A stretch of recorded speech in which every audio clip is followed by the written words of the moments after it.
Hello, welcome to the first episode of the FFL on the Couch series. Alongside with me, I have from the D Casanova Kiss, Rob Arkanowski, and Tom Smith from the Perth Panthers Peace. Oh yeah. So let's get straight into it.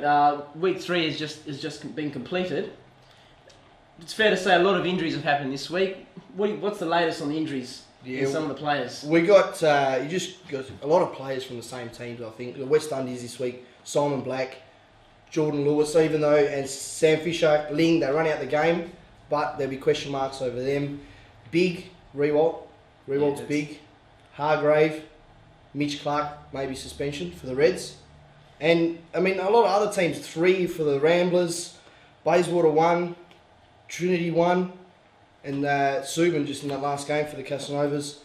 It's big. Come to this point of the season, I know it's only the start, but you don't want to get behind the 8 ball. Yeah. And I think a lot of teams are behind the 8 ball already. Well, I think you really find out the depth and strength of a club, and this is where you see the true colours of the Titans, the Bayswaters. This is where they'll start to pick up, as has happened in the past.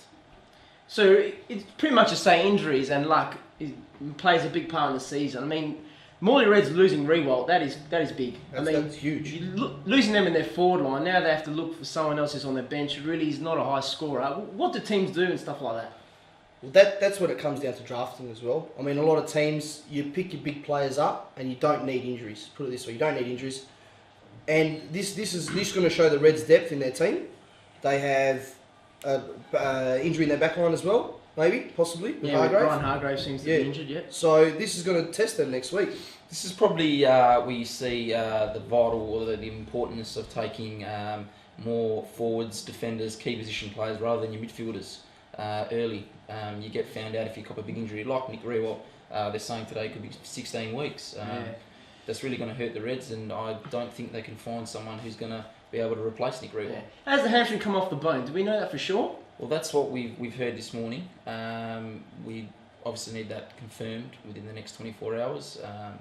There will be a report on that. Possible 10 weeks if it is. Possibly 10 weeks, that's quite big.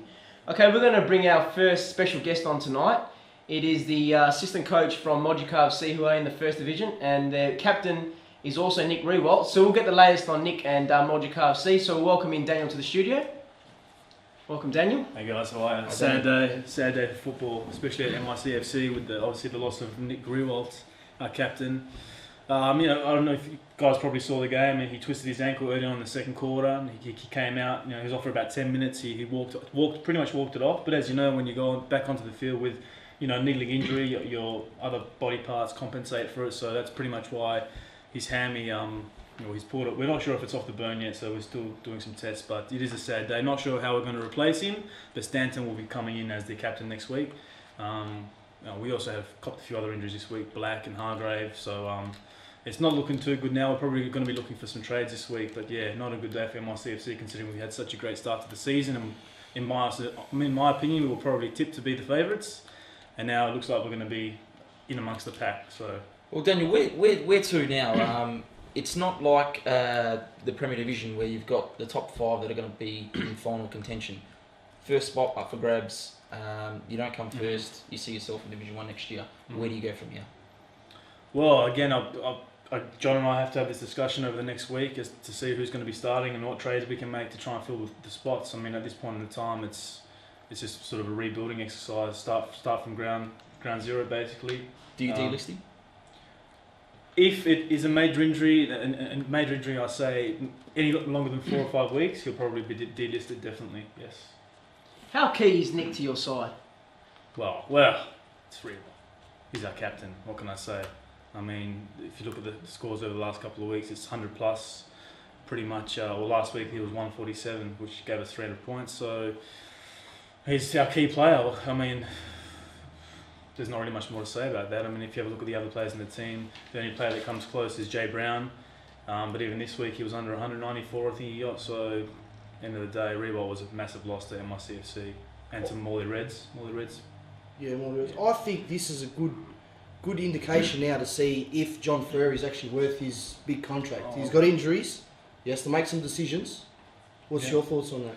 Well, you've raised a good point. I mean, everyone, it's well known his $1.4 million contract over a 3-year period was probably a little bit disgusting in some other coaches' eyes. You know, they're probably getting paid a fair lot less. And I mean, John did well in the draft. He picked up the good players, but yeah, I guess now the decision time comes where he has to really make the hard decisions. And I think now he's going to be he's going to be putting his $1.4 million contract to the test. So well, let's cut the crap, Daniel. $1.4 million. You need to get promoted.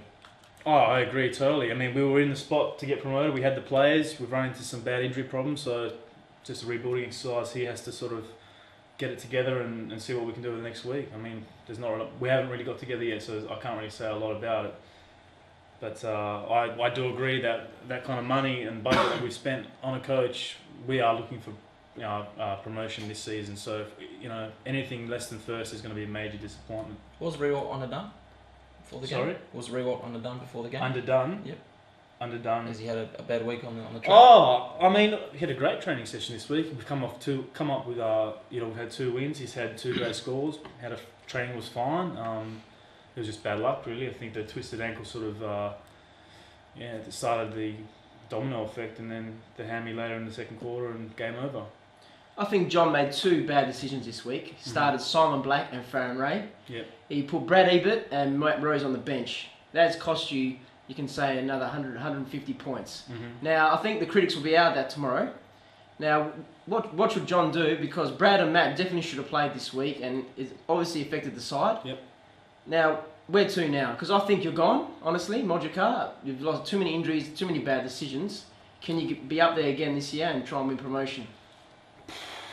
Well, it's all going to come down to this week and what trades we can get. Stanton will come in as our captain, so hopefully if he can perform, we can remain competitive. I agree, John maybe made a couple of bad decisions, but I think this week you'll find those 2 players will come in.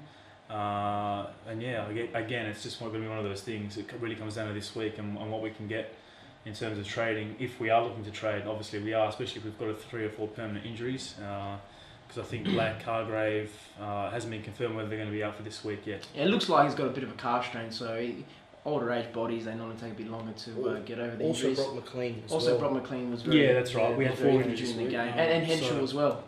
To come off. So let's just add another one. We've got another one. I'm sure there's another one there somewhere. Yeah, it was a bad week. Do you put that down to the medical staff and your medical facilities and your training facilities down at Modricar at Northbridge Oval, I believe it is? No, I think especially your captain. You really need to nurse your captain. He really needs the best protection. Oh, I agree, but I think that's a little bit harsh. We've got superior facilities at Northbridge Oval. As you know, with the $1.4 million contract we've given John, we've given equally large budgets to other areas of the organisation, from medical to research and development. So I don't think that our medical staff or our medical facilities or have any part in the injuries. I think it's just really just bad luck and timing. So okay, we're sort of running out of time now. So thanks for that, Dan. No worries, guys. Have a good night. We'll speak to you after the rest of the season. Just moving on now. Just going on to a few more discussions. Round 3.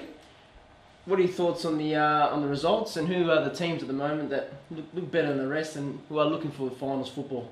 I think very unlucky, the easy beats, to lose to West Indies. West Indies captain come to the game today and took them over the line, which are now 3-0. Now, will you look, West Indies with these injuries, 3-0, they sit in a good position, right? They maybe can afford to leave out a few players because they've got that buffer over other teams. But you got your Rocks Ramblers haven't won a game yet. They've got 3 injuries, maybe suspension, you know. Yes.